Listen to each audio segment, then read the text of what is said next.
2 വർഷമായിട്ട് ഈ ഗ്യാസിന്റെ ബുദ്ധിമുട്ടും വയറ്റിന്ന് പോവാത്ത ബുദ്ധിമുട്ടുമായിട്ട് കഷ്ടപ്പെടുന്ന ഒരാളുടെ ഒരു വീഡിയോ ആണ്. അപ്പോൾ അതിനുള്ള എപ്പിത്തലിയൽ ലെയറൊക്കെ നഷ്ടപ്പെട്ട് കഴിഞ്ഞാൽ ഈ പറഞ്ഞ പോലെ ഫുഡ് അലർജികൾ വരും, റൊമാറ്റിസം പോലെയുള്ള പ്രശ്നങ്ങൾ, വാദത്തിൻ്റെ പ്രശ്നങ്ങൾ വരും, സോറിയാസിസ് പോലെ ഓട്ടോ ഇമ്മ്യൂൺ ഡിസീസുകൾ കൂടുതലായിട്ട് വരും. കാരണം ഇത് അവിടെ മലം കെട്ടി കിടക്കുന്ന സമയത്ത് ഉണ്ടാകുന്ന പ്രശ്നം എന്ന് വെച്ചിട്ടുണ്ടെങ്കിൽ ടോക്സിൻസ് കൂടുതൽ എന്ത് ചെയ്യും, ബോഡിയിലേക്ക് വീണ്ടും അബ്സോർബ് ചെയ്ത് പോകും. കുരു ഇല്ലാത്ത മുന്തിരി ഉണ്ടല്ലോ, ഉണക്കമുന്തിരി, ആ ഉണക്കമുന്തിരി ഒരു 10-15 എന്ത് ചെയ്യുക, കഴുകിയിട്ട് ഇതേപോലെ രാത്രി വെള്ളത്തിലിട്ട് വെറും പറ്റിട്ട് കഴിക്കുക. അതൊരു ശീലമാക്കിയാൽ മതി. എന്നാൽ തന്നെ എന്ത് ചെയ്യും, ഈ കഫ സംബന്ധമായിട്ടുള്ള പ്രയാസങ്ങൾ, മലബന്ധം പ്രയാസങ്ങളൊക്കെ എന്ത് ചെയ്യും, അതൊക്കെ റിലീഫായി കിട്ടുന്ന. കൂടെ നല്ല വെള്ളം കുടിക്കാനും കൂടെ എന്ത് ചെയ്യണം, ശ്രദ്ധിക്കണം.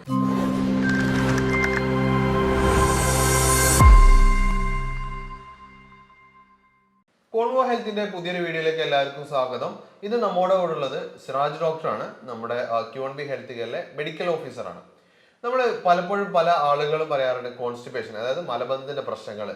ഈ കഴിഞ്ഞ ദിവസം സാർ OP-യിൽ ഒരാൾ വന്നിട്ടുണ്ടായിരുന്നു. 2 വർഷമായിട്ട് കോൺസ്റ്റിപ്പേഷൻ, അതായത് മലബന്ധം, വയറ്റിന്ന് പോകാത്ത പ്രശ്നങ്ങൾ, നമ്മളെ ഗ്യാസിന്റെ പ്രശ്നങ്ങൾ, ഈ ബ്ലോട്ട്, ഇങ്ങനെ എടുക്കെടുക്കുന്ന ഈ നെഞ്ചരിച്ചില്, പിന്നെ നമുക്കിങ്ങനെ തികട്ടി വരാന്ന് പറയാം, അങ്ങനത്തെ ഒരു ബുദ്ധിമുട്ടായിട്ട് കഴിഞ്ഞ ദിവസം ഒരു പേഷ്യന്റ് വന്നിട്ടുണ്ടായിരുന്നു. അപ്പം അവർക്ക് 2 വർഷമായിട്ട് ഈ ബുദ്ധിമുട്ട് അനുഭവിച്ചിട്ടാണ് അവസാനം നമ്മൾ സാറടുത്ത് വന്നിട്ടുണ്ടായിരുന്നത്. ഈ 1 മാസം പോലും എടുക്കാതെ, അതായത് വന്നിട്ട് 1 മാസം പോലും ആവുന്നതിന് മുമ്പ് തന്നെ അവർക്ക് ഈ പ്രശ്നം പൂർണ്ണമായി മാറി എന്നുള്ളതാണ് നമുക്ക് അവർ കഴിഞ്ഞ ദിവസം അവർ OP-യിൽ വന്ന സമയത്ത് പറഞ്ഞിട്ടുണ്ടായിരുന്നത്. അപ്പം അതെന്താണെന്നുള്ളത് നമുക്കൊന്ന് അവരെ ഒരു വീഡിയോ ഒന്ന് കണ്ടു നോക്കാം. പ്രശ്നങ്ങളൊക്കെ ഏകദേശം നോർമലായിട്ടൊന്ന് വയറ്റത് പോകാൻ ബുദ്ധിമുട്ടൊന്നുമില്ല, നോർമലായിട്ട് നല്ലതും ഗ്യാസിന്റെ പ്രശ്നങ്ങളൊക്കെ അത് പിന്നെ ഏകദേശം എത്ര ആയിട്ടുണ്ടായിരുന്നു തുടങ്ങിയ സമയത്ത്? 2 വർഷമൊക്കെ ആയിരുന്നു. അതിന് കൊളോണോസ്കോപ്പി എടുത്തിട്ടുണ്ട് മൗലാനേന്ന്. അവര് കുറച്ചൊക്കെ മരുന്നുണ്ട്, എന്നാ കുറച്ചൊക്കെ ഒരു സുഖം ഉണ്ടായിരുന്നു. പിന്നെ ഇങ്ങനെ കണ്ടിന്യൂ ആയിട്ട് ഞാൻ നേരത്തെ പറഞ്ഞില്ലേ, ആസിഡിറ്റി എന്ന് പറയുമ്പോൾ നമ്മൾ 2 തരം നോക്കണം. ചില ആൾ കൂടുതൽ കൊളോണോസ്കോപ്പി തന്നെ പേടിക്കേണ്ട ഒരു അസുഖങ്ങൾക്ക് ഇല്ല എന്ന് പറഞ്ഞാൽ അതുകൊണ്ട് ഞങ്ങൾക്ക് വളരെ ഒരു കൊളോണോസ്കോപ്പി എടുത്തപ്പോ ഞങ്ങൾക്ക് വേറെ പേടിയൊക്കെ വന്നു മനസ്സിലായി. പക്ഷെ ഇത് മാറുന്നില്ല. അത് ഇത് നമ്മൾ പറഞ്ഞ മാതിരി ഹൈപ്പർ അസിഡിറ്റി ഉണ്ട്, ഹൈപ്പോ അസിഡിറ്റി ഉണ്ട്. അപ്പൊ അത് ഏതാന്ന് തരംതിരിക്കണം. നമ്മള് പല ആളുകളും അസിഡിറ്റി എന്ന് പറയുമ്പോൾ എന്ത് ചെയ്യും, ഷോപ്പിൽ പോകും, ആസിഡിനുള്ള ഗുളിക ഇപ്പോൾ വരാൻ കാരണം ഡോക്ടറെ കണ്ടിട്ടാ ഞാൻ പറഞ്ഞു ഇങ്ങനെ ഒരു ഡോക്ടറുണ്ട്, സിറാജി അല്ല ഡോക്ടറുണ്ട്, അവരെടുത്ത് നമുക്കൊന്ന് പോവുക. അതെല്ലാം ക്ലിയർ ആയില്ല. അത് ഇപ്പൊ വേറെ നല്ല വെള്ളം കുടിക്കണം, നല്ല വെള്ളം കുടിക്കുക, ഭക്ഷണം ഈ പറഞ്ഞതുപോലെ തന്നെ കഴിച്ചാൽ മതി. അത് തുടക്കത്തിൽ നമ്മൾ പറഞ്ഞ ചെറിയ റെസ്ട്രിക്ഷൻ മാറ്റങ്ങളൊക്കെ വരുത്തണം എന്നുള്ളത്. പിന്നെ ഇനി എന്ത് ചെയ്യുക, അത്യാവശ്യം കഴിക്കണം. ഈ ഒരു സമയം അതിനോടുള്ളതാണ്. നല്ല ഫുഡും കൂടെ കഴിക്കുക, ഒരുപാട് കഴിക്കുക എന്നുള്ളതല്ല, തിന്നുന്നത് എപ്പോഴും ക്വാളിറ്റി ഉള്ള സാധനം കഴിക്കുക എന്നുള്ളതാണ്. അപ്പൊ നമ്മുടെ ശരീരത്തിന് വേണ്ട fibre, vitamin, minerals, calcium, phosphorus, പ്രത്യേകിച്ച് മെൻസസ് നിന്ന ഒരു ടൈം. അപ്പൊ നിന്ന് കഴിഞ്ഞാൽ സ്വാഭാവികമായിട്ട് സ്ത്രീകളുടെ ബോഡിയിലെ ഹോർമോൺ വ്യതിയാനം നന്നായിട്ടുണ്ടാവും. അപ്പൊ ശരീരത്തിന് വേണ്ട സാധനങ്ങൾക്ക് പറയും. ഷുഗർ ഉണ്ടാകൊണ്ടത് പഴവർഗ്ഗങ്ങൾ ഓട്ടോമാറ്റിക് കുറയ്ക്കണം എന്നാ പറയുന്നത്. അല്ല, പഴവർഗ്ഗങ്ങൾ പിന്നെ ആപ്പിള്, ഗ്രീൻ ആപ്പിൾ ഒന്നും വലിയ കുഴപ്പമില്ല, നല്ലതാണ്, ദഹനത്തിനും അവർക്ക് നല്ലതാണ്. കൂടുതൽ മധുരമുള്ളത് കഴിക്കാനാണ്. നല്ലതും വേണം, നല്ലതും മിതമായ രീതിയിൽ കഴിച്ചാൽ മതി. വെള്ളം നല്ല എന്തായാലും നന്നായിട്ട് കുടിക്കുകയും ചെയ്യാം. ഇനി അത് ഉണ്ടാവുന്നില്ല, അല്ലെങ്കിൽ ഇത് കാര്യങ്ങൾ ശ്രദ്ധിച്ചു പോയാൽ എന്ത് ചെയ്യും, പിന്നെ മെഡിസിൻ അത് നമുക്ക് പിന്നീട് സ്റ്റോപ്പ് ചെയ്യാം കേട്ടോ. അപ്പൊ നമ്മൾ ഇപ്പൊ കണ്ടിട്ടുള്ളത് 2 വർഷമായിട്ട് ഈ ഗ്യാസിന്റെ ബുദ്ധിമുട്ടും വയറ്റിന്ന് പോവാത്ത ബുദ്ധിമുട്ടുമായിട്ട് കഷ്ടപ്പെടുന്ന ഒരാളുടെ ഒരു വീഡിയോ ആണ്. അപ്പോൾ അവർ നമ്മൾ സാറെടുത്ത് വന്നതിന് ശേഷം അവർക്ക് ആ പ്രശ്നം പൂർണ്ണമായി മാറി എന്നുള്ളതാണ് അവർക്ക് ഉണ്ടായിരുന്ന ഒരു ബെനിഫിറ്റ്. അപ്പം സാറോട് തന്നെ ചോദിക്കാം, എന്തായിരുന്നു അവർക്ക് ഉണ്ടാകുന്ന ഒരു കറക്റ്റ് ബുദ്ധിമുട്ട് എന്തായിരുന്നു? ഓക്കെ, ഇവർ വന്ന സമയത്ത് തന്നെ അവരുടെ മെയിൻ പ്രശ്നം വെച്ച് പറഞ്ഞിട്ടുണ്ടായിരുന്നു ശോധനം കുറവാണെന്നുള്ളതാണ്. അവർ പറഞ്ഞതുപോലെ 2 വർഷത്തോളം ട്രീറ്റ്മെൻറ്റ് എടുത്ത് ഒരുപാട് ടെസ്റ്റുകൾ, കോളോണോസ്കോപ്പി പോലെയുള്ള പല ടെസ്റ്റുകൾ, സ്കാനിങ്ങുകൾ, ബ്ലഡ് ടെസ്റ്റുകളൊക്കെ ചെയ്തു നോക്കി. പക്ഷേ എല്ലാ ടെസ്റ്റുകളും എല്ലതും ഓക്കെയാണ്, വലിയ പ്രശ്നങ്ങളോ കാര്യങ്ങളോ ഒന്നുമില്ല. പക്ഷേ മെഡിസിൻ എടുക്കുന്ന സമയത്ത് ചിലപ്പോൾ എന്ത് ചെയ്യും, ശോധന പോകും. ചിലപ്പോൾ എന്തെങ്കിലും മെഡിസിൻ എടുത്താലും ശോധന കിട്ടാത്തൊരു കണ്ടീഷൻ. അതേപോലെ വയറ്റപ്പോൾ ഇങ്ങനെ ഒരു കനുള്ളത് പോലെ, ഒരു ഗ്യാസൊക്കെ ചില സമയത്ത് എന്ത് ചെയ്യും, ഉരുണ്ട് കയറുന്ന പോലെയൊക്കെ ഫീലിംഗ്, അങ്ങനെയൊക്കെ ഇതൊക്കെയായിരുന്നു ഒരു പ്രധാനമായിട്ടും പറഞ്ഞ കംപ്ലയിൻസുകളായിട്ട് ഉണ്ടായിരുന്നത്. അപ്പോൾ നമ്മൾ അവരൊരു സംശയാസ്പദമായിട്ടാണ് നമ്മൾ എടുത്ത് വന്നിട്ടുണ്ടായിരുന്നത്. ഇങ്ങനെ ഒരു ട്രീറ്റ്മെൻറ്റ് ഉണ്ട്, എത്രത്തോളം പോസിബിലിറ്റി ഉണ്ട് ഇത്. കാരണം അവർ 2 വർഷത്തോളം ഒരു പ്രയാസം അനുഭവിക്കുന്നുണ്ട്, പല ട്രീറ്റ്മെൻറ്റ് ട്രൈ ചെയ്തതാണ്, ഒക്കെ ഒരു റിസൾട്ട് അവർക്ക് കിട്ടിയിട്ടുണ്ടായിരുന്നില്ല. അപ്പോൾ അതുകൊണ്ട് തന്നെ ഒരു സംശയാസ്പദമായിട്ടാണ് മുന്നിലെത്തിയിട്ടുണ്ടായിരുന്നത്. അപ്പോൾ നമ്മൾ വന്ന സമയത്ത് തന്നെ ഇതിൻ്റെ വിഷയങ്ങളും കാര്യങ്ങളും അവരോട് പറഞ്ഞപ്പോൾ അവരെന്ത് ചെയ്തു, നമ്മളൊരു പരീക്ഷണാർത്ഥം തുടങ്ങിയ ഒരു ചികിത്സയായിരുന്നു. അവർക്ക് ഒരു കോൺഫിഡൻസ് ഇല്ല, പക്ഷെ നമ്മൾ പൂർണ്ണമായിട്ട് എന്താണ് വിഷയം എന്നുള്ളത് അവരെ ബോധ്യപ്പെടുത്തി കൊടുത്തിട്ടുണ്ടായിരുന്നു. അതാണ് നമ്മൾ, കാരണം ഈ എല്ലാവരും ആളുകളൊക്കെ വിചാരിക്കുന്ന വെച്ചാൽ അവർക്ക് ഈ വയറ്റിന്ന് പോകാത്ത പ്രശ്നം കലാകാലം അല്ലെങ്കിൽ ആഴ്ചയിൽ ഒരിക്കലൊക്കെ പോവുക, അല്ലെങ്കിൽ 2-3 ദിവസം കൂടുന്ന സമയത്ത് പോവുക. ഇത് കാലാകാലം എന്തെങ്കിലും ഒരു ഭക്ഷണം കഴിക്കുമ്പോഴേക്ക് ഈ ഗ്യാസ് വന്നിട്ട് ബുദ്ധിമുട്ടാവുക. അതായത് ഇങ്ങനത്തെ പ്രശ്നങ്ങൾക്കൊക്കെ ഉണ്ടെങ്കിൽ ശരിക്കും അത് കറക്റ്റ് നിങ്ങൾക്ക് അത് പൂർണ്ണമായിട്ട് അതിന് മാറ്റാനും അതിനുള്ള പരിഹാരം നമുക്ക് ഉണ്ടാകാൻ പറ്റും എന്നുള്ളതാണ്. അത് പല ആളുകൾക്കും അറിയുന്നില്ല. പല പ്രായമുള്ള ആളുകളൊക്കെ വർഷങ്ങളായിട്ട് 10-30 വർഷങ്ങളായിട്ട് ഈ ബുദ്ധിമുട്ട് കൊണ്ട് നടക്കുന്നുണ്ട്. അപ്പൊ നിങ്ങൾക്ക് എങ്ങനെങ്കിലും ഇതുപോലുള്ള ഒരു ബുദ്ധിമുട്ട് നിങ്ങൾ അനുഭവിക്കുന്നുണ്ടെങ്കിൽ നിങ്ങൾക്ക് ധൈര്യമായിട്ട് താഴെ കാണുന്ന നമ്പറിൽ കോൺടാക്ട് ചെയ്യാം. നിങ്ങൾക്ക് നല്ല റിസൾട്ട് തന്നെ നിങ്ങൾക്ക് കിട്ടുന്നതാണ്. അപ്പോൾ എന്തായിരുന്നു അവർക്ക് ബാക്കിയുള്ള കാര്യങ്ങൾ എങ്ങനെയായിരുന്നു? ഇവർ വന്ന സമയത്ത് തന്നെ നമ്മൾ അവർ ഹിസ്റ്ററി എടുക്കുമല്ലോ സ്വാഭാവികമായിട്ടും. അപ്പോൾ ഹിസ്റ്ററി എടുത്തപ്പോൾ തന്നെ സ്വാഭാവികം നമുക്ക് മനസ്സിലായി ഇൻഡൈജഷൻ നന്നായിട്ടുണ്ട്, ശരിയായ ഭക്ഷണം ചെയ്യുന്നില്ല, ദഹിക്കുന്നില്ല. അവർ പറഞ്ഞ കംപ്ലയിൻസ് പറഞ്ഞ പോലെ വയറ് വീർക്കുക, വിശപ്പ് കുറവാണ് വിശപ്പുള്ളത്. പിന്നെ അതുപോലെ ഭക്ഷണം കഴിച്ച് കഴിഞ്ഞാൽ തന്നെ കുറച്ച് എന്തെങ്കിലും കഴിച്ചാൽ തന്നെ വയറ് വീർത്തത് പോലെയുള്ള അവസ്ഥ, എസ്പെഷ്യലി നോൺ വെജ് ഒക്കെ കഴിക്കാൻ തന്നെ പറ്റുന്നില്ല, അപ്പോൾ തന്നെ വയറ് ഉറച്ചു പോകുക. അപ്പോൾ ഇങ്ങനെയുള്ള കംപ്ലയിൻസും കാര്യങ്ങളും പറഞ്ഞപ്പോൾ തന്നെ മനസ്സിലായി ഇതൊരു ഹൈപ്പോ അസിഡിറ്റി കണ്ടീഷനാണെന്ന്. അതാണ് അതിൻ്റെ ഒരു ഫാക്ടർ എന്ന് മനസ്സിലായത്. കാരണം ഒരു ദഹനിൽ ഇത് ഇല്ലാത്ത പ്രശ്നങ്ങൾ, വയറ് വീർത്ത കണ്ടീഷൻ, അതേപോലെ ഈ കേസുകളിൽ നെഞ്ചി എരിച്ചിൽ, പുകച്ചിൽ അങ്ങനെയുള്ള പ്രശ്നങ്ങളൊന്നും ഉണ്ടായിരിക്കില്ല. വിശപ്പ് കുറവുള്ള ഒരവസ്ഥ, അല്ലെങ്കിൽ ദഹിക്കാൻ ഒരു പ്രയാസമുള്ള പോലെ അവസ്ഥ, മലം പോയി കഴിഞ്ഞാൽ മലത്തിൽ എന്തുണ്ടാകും, ചിലപ്പോൾ നമ്മൾ കഴിച്ച ഭക്ഷണത്തിൻ്റെ അവശിഷ്ടങ്ങളൊക്കെ കാണാനൊക്കെ കഴിയും. അങ്ങനെയുള്ളൊരു സിറ്റുവേഷൻ ആയിരിക്കും പലപ്പോഴും ഉണ്ടാവുക ഈ ഒരു കണ്ടീഷൻ. അപ്പോൾ ഇതൊരു ഹൈപ്പോ അസിഡിറ്റി ആണ് എന്നുള്ളത് അവർ ബോധ്യപ്പെടുത്തിയപ്പോൾ അവർക്ക് മനസ്സിലായി. എന്നിട്ട് നമ്മൾ എന്ത് ചെയ്താണ്, ഹൈപ്പോ അസിഡിറ്റിയാണ് മാറ്റിയത്. ഹൈപ്പോ അസിഡിറ്റി മാറ്റിയപ്പോൾ സ്വാഭാവികമായിട്ട് അവർ കോൺസ്റ്റിപ്പേഷൻ എന്ത് ചെയ്തു, അത് ക്ലിയർ ആയിട്ട് എന്നുള്ളതാണ്. അതും തന്നെ നമ്മളൊരു 2 സിറ്റിങ്ങിനുള്ളിൽ തന്നെ നമുക്ക് എന്ത് ചെയ്ത് പൂർണ്ണമായിട്ട് മാറി എന്നുള്ളതാണ് നമ്മൾക്ക് ഏറ്റവും വലിയ ഒരു സന്തോഷപരമായിട്ടുള്ളൊരു കാര്യം. അപ്പോൾ അതായത് ഈ നേരത്തെ പറഞ്ഞതുപോലെ ഇതിന് ഒരുപാട് റീസൺസുകളുണ്ട്. അപ്പോൾ പല കാരണങ്ങൾ കൊണ്ട് എന്ത് ചെയ്യും, ഈ പറഞ്ഞതുപോലെ കോൺസ്റ്റിപ്പേഷൻ സംഭവിക്കും. ചില ആളുകൾക്ക് കോൺസ്റ്റിപ്പേഷൻ കൂടിയിട്ട് പൈൽസ് പോലെയുള്ള ഫിഷർ പോലെയുള്ള പ്രശ്നങ്ങൾ ഉണ്ടാകും, കോളനിൽ പല പ്രശ്നങ്ങളൊക്കെ ആയിട്ട് ചില ക്യാൻസേഴ്സ് വരെ എന്ത് ചെയ്യും, അത്രയും ക്രോണിക്കായി കണ്ടീഷനാകുമ്പോൾ ഭയങ്കര ഇഷ്യൂസിലേക്ക് നയിക്കുകയും ചെയ്യും. അപ്പോൾ പലപ്പോഴും പല ആളുകളും നമ്മൾ നോർമലി കേൾക്കുന്ന സാധനം ഇത് വളരെ നിസ്സാരമാക്കി കാണും. ഈ വയറ്റിന്ന് പോവാത്തതാണെങ്കിലും അല്ലെങ്കിൽ ഈ ഗ്യാസിന്റെ ബുദ്ധിമുട്ടുകളാണെങ്കിലും ഈ നെഞ്ചിരിച്ചിലാണെങ്കിലും വളരെ ബുദ്ധിമുട്ടായെന്ന് കാണുന്ന ആളുകളുണ്ട്. ചില കേസുകൾ എന്താണെന്ന് വെച്ചിട്ടുണ്ടെങ്കിൽ എന്തെങ്കിലും ഒരു അക്യൂട്ടായി എന്തെങ്കിലും ഭക്ഷണം കഴിച്ചത് കൊണ്ടോ അല്ലെങ്കിൽ അങ്ങനത്തെ ഡിസോർഡർ കാരണം ഈ പറഞ്ഞ പോലെ ഉണ്ടായിരിക്കും. പക്ഷെ പല ആളുകളും 10 വർഷം 20 വർഷം 30 വർഷമായിട്ട് കാലങ്ങളായിട്ട് മെഡിസിൻ എടുക്കും. ഇപ്പോൾ സ്റ്റാർട്ടിങ്ങിൽ ചിലപ്പോൾ ഒരു ടാബ്ലറ്റ് എടുക്കും, ആ ടാബ്ലറ്റ് പിന്നെ ഒരു കുറച്ച് കാലം എടുത്ത് കഴിഞ്ഞാൽ ആ ടാബ്ലറ്റ് കൊണ്ട് ശോധന കിട്ടില്ല, അപ്പോൾ അടുത്തത് കുറച്ച് ഡോസ് കൂട്ടിയിട്ട് വേറെ എടുക്കും. അങ്ങനെ സ്വയം ചികിത്സ എടുത്തിട്ട് അവസാനം ഒന്നും ഇല്ല എന്നുള്ള കണ്ടീഷനിലാണ് പലപ്പോഴും നമ്മൾ ക്ലിനിക്കിലേക്ക് എത്തുക. അപ്പോഴേക്കും അത് കൂടുതൽ സീരിയസിലേക്ക് എത്തിയിട്ടുണ്ടാവും. ബാക്കി പല അസുഖങ്ങളുണ്ടായിരിക്കും. കാരണം ഈ കോൺസ്റ്റിപ്പേഷൻ എന്ന് പറഞ്ഞാൽ അതൊരു ജസ്റ്റ് ഒരു സൈന് മാത്രമാണ്, അത് ഒരുപാട് കാരണങ്ങൾ കൊണ്ടാവും. ഇപ്പോൾ ഇപ്പോഴത്തെ ഈ ഒരു കേസ് അതൊരു ഇൻഡൈജഷൻ അല്ലെങ്കിൽ ഹൈപ്പോ അസിഡിറ്റിയുടെ കേസായിരുന്നു. ചിലപ്പോൾ നമുക്ക് വേറെ എന്തെങ്കിലും ട്യൂമർ റിലേറ്റഡ് ആയിട്ട് വരാം, അതിന് പല അസുഖങ്ങൾ റിലേറ്റഡ് ആയിട്ട് വരും. ഇപ്പം പലപ്പോഴും പറയുന്നത് കേൾക്കാറുണ്ട്, നമ്മൾ ഈ ഒരു ഗ്യാസിന്റെ പ്രശ്നങ്ങളും കോൺസ്റ്റിപ്പേഷൻ ഒന്നും കംപ്ലീറ്റ് ആയിട്ട് നമ്മളത് അതൊരു ട്രീറ്റ്മെന്റ് എന്നുള്ളത് അതൊരു പ്രശ്നം മാറ്റിയിട്ടില്ലെങ്കിൽ അത് നമ്മളെ കുടലിൽ ക്യാൻസർ ഉണ്ടാക്കാനും അതുപോലുള്ള പ്രശ്നങ്ങളിലേക്ക് നയിക്കുന്നുണ്ടോ? അത് ചാൻസസ് ഉണ്ട്. കാരണം നമ്മൾ അതിൻ്റെ ഉള്ളിൽ കംപ്ലീറ്റ് ആണെന്ന് പറയാൻ പറ്റില്ല, അല്ല എന്ന് പറയാൻ കഴിയില്ല. പക്ഷെ അത് നമ്മളെപ്പോഴും എന്ത് അവെയർ ആയിരിക്കും, സാധ്യത ഉണ്ട്, ഇല്ല നമുക്ക് ഒരിക്കലും പറയാൻ കഴിയില്ല. കാരണം നമ്മുടെ വയറ്റിൻ്റെ ഉള്ളിൽ ഒരുപാട് ബാക്ടീരിയസ് ഉണ്ട്. അവിടെ നമ്മൾ ദഹനം എന്നുള്ളത് വെറും വായിലോ അല്ലെങ്കിൽ സ്റ്റൊമക്കിൽ നടക്കുന്നതല്ല. അത് ദഹനം കംപ്ലീറ്റ് ആവണമെന്നുണ്ടെങ്കിൽ സ്മോൾ ഇൻറ്റെസ്റ്റിന് മുതൽ ലാർജ് ഇൻറ്റെസ്റ്റിന് വരെ നിൽക്കണം. അതിൻ്റെ ഉള്ളിലാണ് ഏറ്റവും കൂടുതൽ ദഹനത്തിൻ്റെ പ്രവർത്തനം നടക്കുന്നത്, നമ്മുടെ ശരീരത്തിലേക്ക് ആവശ്യമുള്ള ആഗിരണങ്ങളൊക്കെ നടക്കുന്നതാണ്. അപ്പോൾ അവിടെ ഒരു ഡിസ്ബയോസിസ് നടന്നാൽ, അതായത് അതിൻ്റെ ഉള്ളിൽ ബാക്ടീരിയകളുടെ പ്രവർത്തനം ശരിയായിട്ടല്ല, ആവശ്യമില്ലാത്ത ബാക്ടീരിയ കൂടുതൽ വരിക, പിന്നെ അതുപോലെ വേണ്ട ബാക്ടീരിയ ഒന്നും തീരെ ഇല്ലാണ്ടായി പോകുക, അങ്ങനെയുള്ള കണ്ടീഷനൊക്കെ ആയി കഴിഞ്ഞിട്ടുണ്ടെങ്കിൽ ഈ പറഞ്ഞതുപോലെ കോൺസ്റ്റിപ്പേഷൻ വരും. ചില ആൾക്ക് ഭയങ്കര ലൂസ് മോഷൻ വരും, അതുപോലെ ഭയങ്കര ക്രാമ്പിങ് പെയിൻ വരിക, ബ്ലീഡിങ് വരിക. അപ്പോൾ അതിനുള്ള എപ്പിത്തീലിയൽ ലെയറൊക്കെ നഷ്ടപ്പെട്ട് കഴിഞ്ഞാൽ ഈ പറഞ്ഞ പോലെ ഫുഡ് അലർജികൾ വരും, റൊമാറ്റിസം പോലെയുള്ള പ്രശ്നങ്ങൾ, വാദത്തിൻ്റെ പ്രശ്നങ്ങൾ വരും, സോറിയാസിസ് പോലെ ഓട്ടോ ഇമ്മ്യൂൺ ഡിസീസുകൾ കൂടുതലായിട്ട് വരും. കാരണം ഇത് അവിടെ മലം കെട്ടി കിടക്കുന്ന സമയത്ത് ഉണ്ടാകുന്ന പ്രശ്നം എന്ന് വെച്ചിട്ടുണ്ടെങ്കിൽ ടോക്സിൻസ് കൂടുതൽ എന്ത് ചെയ്യും, ബോഡിയിലേക്ക് വീണ്ടും അബ്സോർബ് ചെയ്ത് പോകും.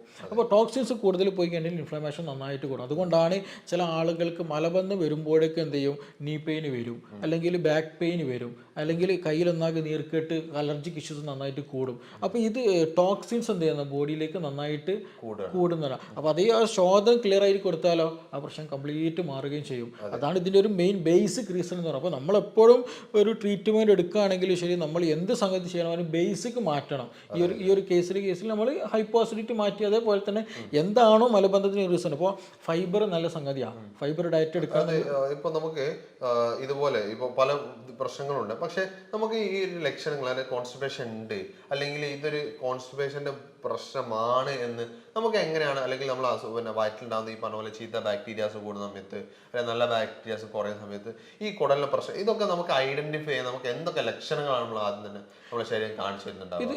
ഇത് ഒന്നാമതെന്ന് വെച്ചിട്ടുണ്ടെങ്കിൽ ഇത് ക്രോണിക് കണ്ടീഷൻ ആകുന്ന സമയത്ത് നമ്മളിത് ശ്രദ്ധിക്കണം. കാരണം നമ്മളെല്ലാവരും ഒരു ബിസി ലൈഫിലേക്ക് പോയതോട് കൂടിയിട്ട് എന്ത് ചെയ്ത് കൂടുതൽ പരിഗണിക്കാതെയായി.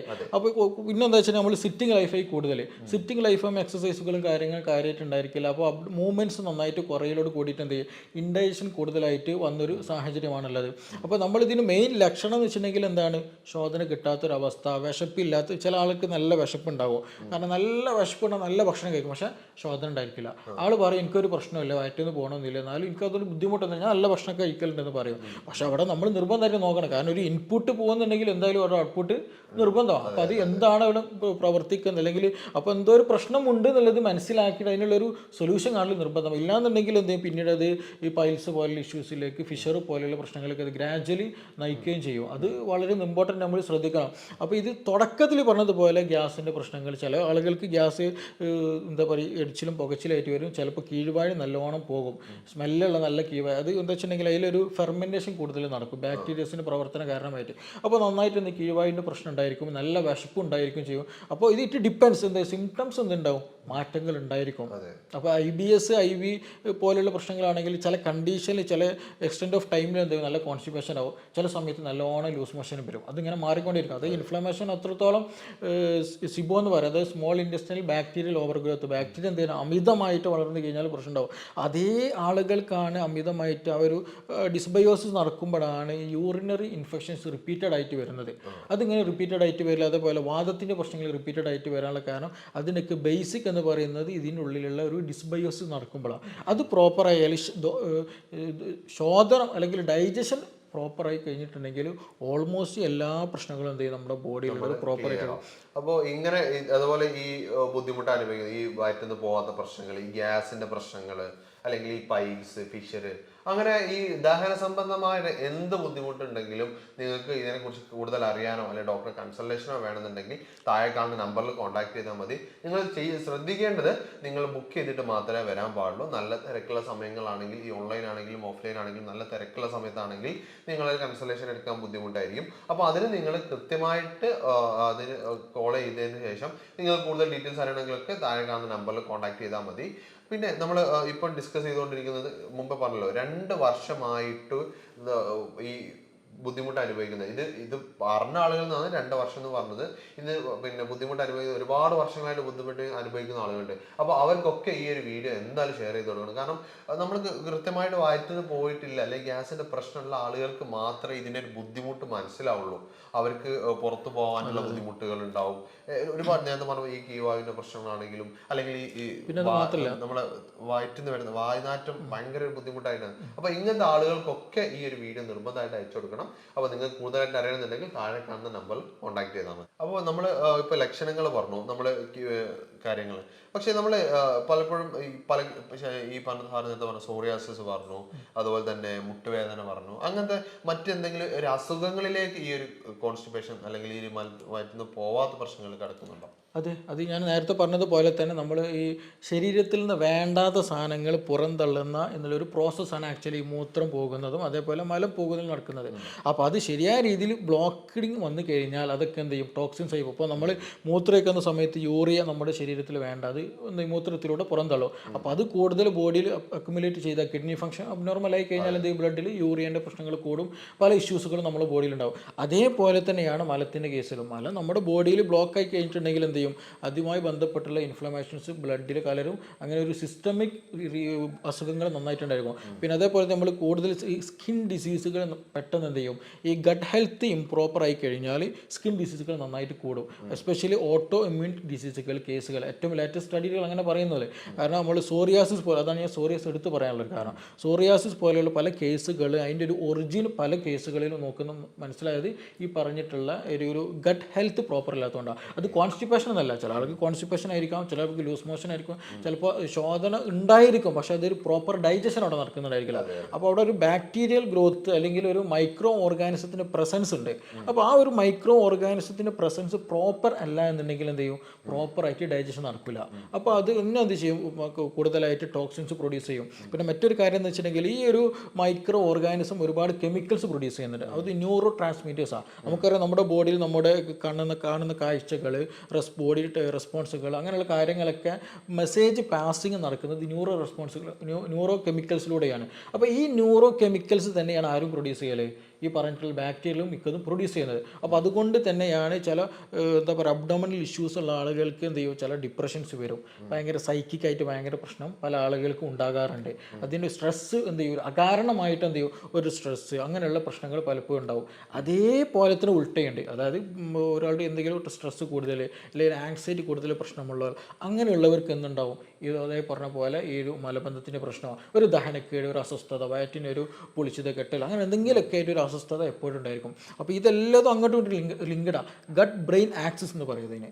അതേപോലെ തന്നെ ഗട്ട് സ്കിൻ ആക്സിസ് ഉണ്ട്. അവിടെയാണ് നമ്മൾ സോറിയാസിസ് പോലെയുള്ള പ്രശ്നങ്ങൾ, കാര്യങ്ങൾ, വിറ്റ്ലിഗോ പോലെയുള്ള ഓട്ടോ ഇമ്മ്യൂൺ ഡിസീസുകൾ കൂടുതൽ അതിൽ വരുന്നതാണ്. അപ്പോൾ നമ്മളെപ്പോഴും ശോധനയുടെ കാര്യത്തിൽ, ദഹനത്തിൻ്റെ കാര്യത്തിൽ എപ്പോഴും നമ്മൾ ശ്രദ്ധയിലായിരിക്കണം. അപ്പോൾ അത് സ്റ്റാർട്ടിങ്ങിൽ അത് വലിയ പ്രശ്നം ഉണ്ടായിരിക്കില്ല, പക്ഷേ അത് ക്രോണിക് ആയി കഴിഞ്ഞാൽ എന്ത് ചെയ്യും, ഗ്രാജ്വലി മറ്റു പല സിസ്റ്റത്തെയും കൂടെ ഇത് ബാധിച്ച് മറ്റു പല അസുഖങ്ങൾ ഉണ്ടാക്കാൻ അത് സാധ്യത വളരെ വളരെ കൂടുതലാണ്. നമ്മൾ അതിൽ പറഞ്ഞ സമയത്ത് പലപ്പോഴും നമ്മൾ ഡാൻഡ്രഫിന്റെ കാര്യങ്ങൾ പറയുന്ന സമയത്ത് ഈ ഒരു ബുദ്ധിമുട്ട് പറയാറുണ്ട്. കാരണം ഒരുപാട് തലയിൽ ഈ ഷാമ്പുകളും കാര്യങ്ങളൊക്കെ തേച്ചിട്ടും എന്ത് ചെയ്യുന്നില്ല, ഒരു പ്രോപ്പർ ആവുന്നില്ല. പക്ഷെ ഒന്ന് ഗഡ് ഹെൽത്ത് നന്നാക്കിയ സമയത്ത്, നമ്മൾ മുമ്പ് വന്നൊരു ക്ലയന്റ് തന്നെ നമ്മൾ പറഞ്ഞ സാധനമായിരുന്നു, നമ്മളൊന്ന് ഗഡ് ഹെൽത്ത് നന്നാക്കിയ സമയത്ത് സാറ് പറഞ്ഞിട്ട് ഗഡ് ഹെൽത്ത് നന്നാക്കിയ സമയത്ത് ഈ പ്രശ്നങ്ങളൊക്കെ മാറി എന്ന് പറഞ്ഞു. അതെങ്ങനെയാണ് ഈ അത് ഒരുപാട് റീസൺസ് ഉണ്ട്. ഈ ഡാൻഡ്രഫിൻ്റെ എസ്പെഷ്യലി സ്കിൻ ഡിസീസിൽ പെട്ട ഒരു സംഗതിയാണ് ഡാൻഡ്രഫിൽ വരുന്നത്. അപ്പോൾ ഈ ഡാൻഡ്രഫിൻ്റെ കേസിൽ എടുത്ത് പറഞ്ഞിട്ട് ചിലപ്പോൾ നമ്മൾ അതിലെന്തെങ്കിലും മെഡിസിൻ എക്സ്റ്റേണൽ അപ്ലൈ ചെയ്തുകൊണ്ട് മാത്രമേ റിസൾട്ട് കിട്ടില്ല. കാരണം ഇന്റേണൽ വേണ്ട ചില കേസുകൾ വൈറ്റമിൻ സിയുടെ കേസ്, അതേപോലെ വൈറ്റമിൻ ഡി ഒക്കെ, കാൽസ്യത്തിനൊക്കെ കുറവ് വെക്കുന്നുണ്ട്. പല ചെറിയ മിനറൽസിൻ്റെ കുറവ് കാരണം ഡാൻഡ്രഫ് പലപ്പോഴും അല്ലെങ്കിൽ മുടിക്കൊഴിച്ചിൽ കൂടുതലായിട്ടൊക്കെ ഉണ്ടാകാറുണ്ട്. അപ്പോൾ അത് ചിലപ്പോൾ എന്ത് ചെയ്യും, നമ്മൾ സപ്ലിമെൻ്റ് എടുക്കും. സപ്ലിമെൻ്റ് എടുത്തിട്ട് ആ ഒരു എടുക്കുന്ന ഒരു സമയം മാത്രം ഉണ്ടാവും, പക്ഷെ എന്ത് ചെയ്യും, പിന്നെ വരും. അപ്പോൾ അത് എന്തുകൊണ്ട് അങ്ങനെ സംഭവിക്കുന്ന ഒരു ക്വസ്റ്റ്യൻ ഉണ്ട്. അതേപോലെ തന്നെ ചിലപ്പോൾ നമ്മൾ നല്ല ഭക്ഷണം കഴിക്കൽ, പക്ഷേ ഇതിലൊന്നും ഒരു മാറ്റം ഉണ്ടാവില്ല. അപ്പോൾ അവിടെ നമ്മൾ മനസ്സിലാക്കേണ്ടത് എന്ത് ചെയ്യുന്നു, നമ്മൾ ദഹനം പ്രോപ്പറായി നടക്കുന്നില്ല. നമ്മൾ എന്തൊരു സംഗതി നമ്മൾ അകത്തേക്ക് കഴിച്ചാൽ ആ കഴിച്ച സാധനം ശരിയായ രീതിയിൽ ദഹിച്ച് ബോഡി അബ്സോർബ് ചെയ്യണം. അപ്പോൾ കഴിച്ചത് കൊണ്ട് മാത്രം എന്ത് ചെയ്യുന്നില്ല, ആ പ്രോസസ്സ് അവിടെ കംപ്ലീറ്റ് ആകുന്നില്ല. അപ്പോൾ ദഹനം പ്രോപ്പർ അല്ല, ഏത് മെഡിസിൻ കഴിച്ചാലും അതിൻ്റെ റിസൾട്ടിൽ മാറ്റം ഉണ്ടായിരിക്കും. അപ്പോൾ നമ്മൾ ആ ദഹനം പ്രോപ്പറായിട്ട് ഉണ്ടാക്കുന്ന സമയത്ത് നല്ലൊരു എൻവയോൺമെൻറ്റ് നമ്മൾ ഗട്ടിൽ ഉണ്ടാക്കുന്നുണ്ടെങ്കിൽ, ഇപ്പോൾ കൂടുതലായിട്ട് ഡാൻഡ്രഫുള്ള കേസുകൾ, മുടി കൊഴിച്ചിൽ കൂടുതലായി ഹൈപ്പർ അസിഡിറ്റി ഉള്ള ആളുകൾ കൂടുതലായിട്ട് ഉണ്ടാകാറുണ്ട്. അവരോടൊപ്പം നമ്മൾ കൂടുതലായി പറയൽ നെല്ലിക്ക നന്നായിട്ട് കഴിക്കാൻ പറയും, അല്ലെങ്കിൽ സമയത്തിന് ഫുഡ് കഴിക്കാൻ പറയുക, നന്നായിട്ട് ഉറങ്ങാൻ പറയുക, ടെൻഷൻ ഫ്രീ ആയിട്ട് ഇരിക്കാൻ പറയുക. അപ്പോൾ ഈ പറഞ്ഞ സംഗതികളൊക്കെ എന്ത് ചെയ്യും, നമ്മുടെ ഗട്ട് ഹെൽത്തിനെ ബാധിക്കുന്ന. അപ്പോൾ ഈ ഒരു സംഗതി, ഒരു എൻവയോൺമെൻറ്റ്, നല്ലൊരു എൻവയോൺമെൻറ്റ് നമ്മൾ കീപ്പ് ചെയ്യുകയാണെന്നുണ്ടെങ്കിൽ ഡാൻഡ്രഫ് അങ്ങനത്തെ കേസുകൾ മാറും. അപ്പോൾ നമ്മൾ തന്നെ ക്രോണിക് കണ്ടീഷനിൽ പറയാറ് എന്താണ്, എക്സ്റ്റേണൽ അപ്ലൈ ചെയ്തിട്ട് കാര്യമില്ല. എക്സ്റ്റേണലിൻ്റെ കൂടെ തന്നെ എന്ത് ചെയ്യണം, അതിന് സപ്പോർട്ടീവ് ആയിട്ടുള്ള ഇന്റേണൽ ആയിട്ടുള്ള കാര്യങ്ങൾ നൽകണം. അത് നൽകലോട് കൂടിയിട്ട് എന്ത് ചെയ്യും, ഇത് മാറ്റം കാണാറുണ്ട്. അപ്പോൾ അത് ഞാൻ നേരത്തെ പറഞ്ഞതുപോലെ എന്താണ്, ഗട്ട് സ്കിൻ ആക്സിസാണ്. അപ്പോൾ തമ്മിലുള്ള ഒരു കോറിലേഷനാണ് ഇത് കാണുന്നത്. അപ്പോൾ ഇങ്ങനത്തെ ബുദ്ധിമുട്ടുകൾ അനുഭവിക്കുന്ന ഒരുപാട് ആളുകൾ ഉണ്ടാവും. അപ്പോൾ അങ്ങനെ ഉള്ള ആളുകൾക്കൊക്കെ താഴെ കാണുന്ന നമ്പറിൽ കോൺടാക്ട് ചെയ്യാം. നമ്മൾ സാറെ കൺസൾട്ടേഷന് വേണമെന്നുണ്ടെങ്കിലും കാര്യങ്ങൾ അറിയണമെന്നുണ്ടെങ്കിലും ഒക്കെ താഴെ കാണുന്ന നമ്പറിൽ കോൺടാക്ട് ചെയ്യാവുന്നതാണ്. അത് ഓൺലൈൻ ആണെങ്കിലും ഓഫ്ലൈൻ ആണെങ്കിലും നിങ്ങൾക്ക് കൺസൾട്ടേഷൻ ഒക്കെ എടുക്കണമെന്നുണ്ടെങ്കിൽ ഇപ്പോൾ വിദേശത്തുള്ള ആളുകളാണെങ്കിലും ഒക്കെ ഓൺലൈനായിട്ടുള്ള കൺസൾട്ടേഷൻ എടുക്കുകയാണെങ്കിൽ താഴെ കാണുന്ന നമ്പറിൽ കോൺടാക്ട് ചെയ്യുക. ഇനി നമ്മൾ പോകാൻ ഉദ്ദേശിക്കുന്ന ഒരു ഏരിയ എന്ന് പറയുന്നത് സാറേ, ഇപ്പോൾ പല ആളുകൾക്കും ഇത് എന്തുകൊണ്ടാണ് വരുന്നത് എന്നറിയില്ല. ഇങ്ങനത്തെ പിന്നെ അതുപോലെ എന്ത് ഭക്ഷണങ്ങൾ കഴിക്കണം, അല്ലെ ഭക്ഷണം എന്തോ കഴിക്കരുത്, അങ്ങനെയുള്ള സംശയങ്ങൾ പല ആളുകൾക്കും ഉണ്ടാവും. സാറോടൊപ്പം ഒപ്പിയിൽ വരുന്ന ഒട്ടുമിക്ക ആൾക്കാർ ചോദിക്കുന്ന ഒരു ക്വസ്റ്റ്യൻ ആയിരിക്കും, ഇതിന് ഗ്യാസ്ട്രിക്കിന്റെ പ്രശ്നം ഉണ്ടാവാനുള്ള പ്രധാനമായിട്ടുള്ള ഭക്ഷണം എന്താണ്? ഭക്ഷണത്തിൽ എന്താ വെച്ചിട്ടുണ്ടെങ്കിൽ ഇറ്റ് ഡിപ്പെൻഡ്സ് ബോഡിക്ക് അനുസരിച്ചിട്ട് മാറും. ഇപ്പോൾ നമ്മളിപ്പോൾ ഈ ഒരു കേസിൻ്റെ വിഷയത്തിൽ നമ്മൾ പറഞ്ഞത് ഹൈപ്പോ അസിഡിറ്റിയാണ്. കാരണം അവർക്ക് ഇൻഡൈജഷൻ കാരണമായിരുന്നു ഈ ഒരു പ്രശ്നം വന്നത്. അപ്പോൾ നമുക്ക് അതിനനുസരിച്ചുള്ള ഡയറ്റ് നിർബന്ധമാണ്. കാരണം കൂടുതൽ ഹെവി പ്രോട്ടീനൊന്നും നമുക്ക് സ്റ്റാർട്ടിങ്ങിൽ കൊടുക്കാൻ പറ്റില്ല. അതായത് ഈ ഇറച്ചി മീനൊക്കെ ഒഴിവാക്കേണ്ടി വരും. വെജിറ്റബിൾസ് കൂടുതൽ പ്രൊമോട്ട് ചെയ്യുന്ന ഫൈബർ നന്നായിട്ട് കൊടുക്കേണ്ടി വരും. കാരണം ഈ ഫൈബർ എന്നുള്ളത് ആക്ച്വലി നമ്മുടെ ശരീരം എന്ത് ചെയ്യുന്നില്ല, അത് ദഹിപ്പിക്കുന്നില്ല. അത് ദഹിപ്പിക്കുന്നത് ഈ പറഞ്ഞ മൈക്രോ ഓർഗാനിസം. ഈ മൈക്രോ ഓർഗാനിസത്തിൻ്റെ ഒരു ഭക്ഷണമാണ് ആക്ച്വലി ഫൈബർ എന്നുള്ളത്. അപ്പോൾ അവരുടെ നിലനിൽപ്പാണ് ഫൈബർ ഡിപ്പെൻഡഡ് ആയിട്ട് വരുന്നത്. അപ്പോൾ നമ്മൾ ഈ ഇങ്ങനത്തെ കേസുകൾ ഒന്ന് പറഞ്ഞത് എന്താണ്, ഫൈബർ നന്നായിട്ട് കൊടുക്കുക, അതുപോലെ വെജിറ്റബിൾസ് നന്നായിട്ട് കഴിക്കുക, ഫ്രൂട്ട്സ് നന്നായിട്ട് കഴിക്കുക, പേരക്ക പോലെയുള്ളതൊക്കെ എന്ത് ചെയ്യുക, ഭക്ഷണത്തെ നന്നായിട്ട് ഉൾപ്പെടുത്തുക, നെല്ലിക്ക ഉൾപ്പെടുത്തുക. അപ്പോൾ അങ്ങനെയുള്ള ഫൈബർ കണ്ടന്റ്, പിന്നെ പയറുവർഗ്ഗങ്ങളൊക്കെ ഉണ്ടല്ലോ, അതൊക്കെ എന്ത് ചെയ്യുക, ഭക്ഷണത്തിൽ ഉൾപ്പെടുത്തുക. അപ്പോൾ ഇത് മിതമായ അളവിൽ ഒരുപാട് കഴിക്കുകയും ചെയ്ത് ചില ആളുകൾ ഇത് നല്ലതാണല്ലോ ഡോക്ടർ പറഞ്ഞല്ലോ എന്നിട്ട് നാളെ കഴിക്കും. അപ്പോൾ അപ്പോഴും എന്താണ് ഇൻഡൈജഷൻ ഉണ്ടാവില്ല. കാരണം ഈ ഇൻഡൈജഷൻ സ്റ്റാർട്ടിങ് ഹൈപ്പോ അസിഡിറ്റിയാണ്, ആസിഡ് കുറഞ്ഞ അളവിലാണ്. അപ്പോൾ കുറഞ്ഞ അളവിൽ വലിയൊരു അളവ് ഭക്ഷണം കഴിച്ച ഒരു കാര്യമില്ല, അതേ ഒരു റിസൾട്ട് ഉണ്ടാവുക, അത് എത്ര നല്ലത് കഴിച്ചാലും. അപ്പോൾ ആ ഒരു കേസിൽ നമ്മൾ എന്ത് പറയും, ഭക്ഷണത്തിൽ മിതത്വം വരുത്താൻ പറഞ്ഞ് ഈ കാര്യങ്ങളൊക്കെ ശ്രദ്ധിക്കാൻ പറഞ്ഞു. അപ്പോൾ ഇറ്റ് ഡിപ്പെൻഡ്സ്, പേഷ്യൻറ്റിൻ്റെ അവസ്ഥക്കനുസരിച്ചിട്ട് മാറും. അപ്പോൾ അതുകൊണ്ടാണ് നമ്മൾ എല്ലാ കേസിലും നമ്മൾ എന്ത് ചെയ്യാറില്ല, ഒരേ പ്രോട്ടോക്കോളല്ല അപ്ലൈ ചെയ്യാറുള്ളത്. പേഷ്യൻറ്റിനനുസരിച്ചിട്ട് എന്താണ് അവരുടെ അവസ്ഥക്കനുസരിച്ചിട്ട് അതിനനുസരിച്ച് ചില ആളുകൾ നമ്മൾ ചിക്കൻ കഴിക്കാൻ പറയും, ചിലർ കഴിക്കേണ്ടെന്ന് തന്നെ പറയും, ചില ആളുകൾ എന്താ പറയുക ഫുള്ള് ഒഴിവാക്കാൻ തന്നെ പറയും, ചിലപ്പോൾ നമ്മൾ എന്താ പറയുക ജ്യൂസ് ഐറ്റം കൂട്ടാൻ പറയും, ചിലപ്പോൾ കുറക്കാൻ പറയും. ചില കേസുകൾ പറയുന്നത് കൂടുതലായിട്ട് ഫൈബർ എടുത്തു കഴിഞ്ഞാൽ എന്തുണ്ടാവും, ഗ്യാസ് നന്നായിട്ട് ഫോം ചെയ്യും. സംഗതി ഫൈബർ നല്ലതാണ് ദഹനത്തിനൊക്കെ, പക്ഷെ അമിതമായിട്ട് അറ്റ് എ ടൈം നമ്മൾ എടുക്കുകയാണെന്നുണ്ടെങ്കിൽ ഗ്യാസ് നന്നായിട്ട് ഫോം ചെയ്യും. അപ്പോൾ അതൊക്കെ നമ്മൾ എന്ത് ചെയ്യണം, സ്പെസിഫിക് ആയിട്ട് തന്നെ കൺട്രോൾ ചെയ്യും. അപ്പോൾ സാറേ, നമുക്ക് കോമൺ ആയിട്ട് ഇപ്പോൾ പല ആളുകളും പറയുന്ന സാധനങ്ങൾ എന്തൊക്കെയായിരിക്കും, അവർ എന്ത് ഭക്ഷണം കഴിക്കുന്ന സമയത്തായിരിക്കും കൂടുതലായിട്ട് വരുന്നുണ്ട്? ഇപ്പോൾ എല്ലാവരും ലൈഫ് സ്റ്റൈലിനെ മാറിയിട്ടുണ്ട്. ഒന്ന്, കൂടുതൽ പ്രോട്ടീൻ റിച്ച് ആയിട്ടുള്ള ഡയറ്റുകൾ നമ്മൾ കൂടുതൽ എടുക്കുന്നത്, അത് വലിയൊരു പ്രശ്നമാണ്.